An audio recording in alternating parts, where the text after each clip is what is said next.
Hi, I'm Darwin Wilson. My name is Theresa Wilson. I'm Connor's father. I am Connor's mother. I came from a family near the beaches, south of LA. I grew up in a suburb of New York City. My mom came here from the Philippines. I was a middle child.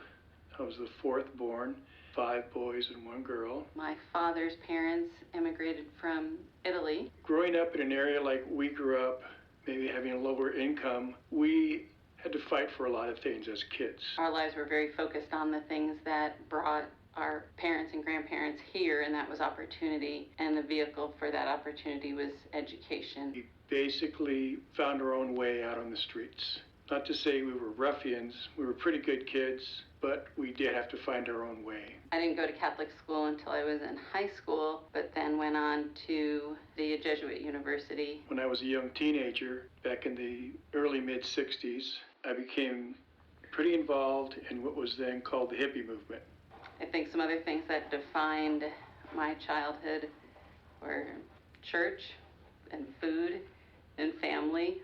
I think every Sunday we had the same routine. We went to church, then we headed off either to the Bronx to visit my dad's parents or to Queens to visit my mom's parents. The hippie lifestyle, at least in the group I was in, was kind of considered a serious thing.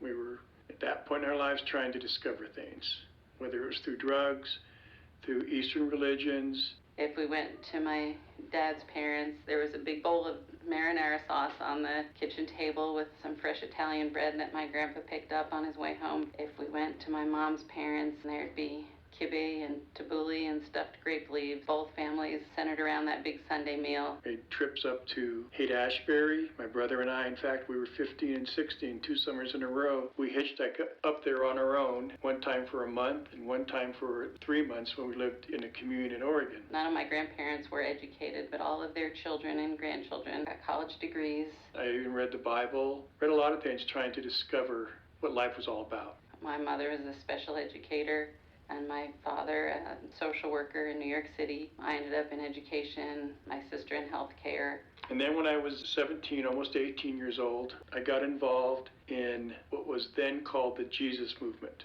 And for the next 13 years, I spent most of my life involved in very strong churches. Became a pastor and had quite an effect on my life. I don't think it was anything atypical. I think that's a pretty common experience for people who are first generation.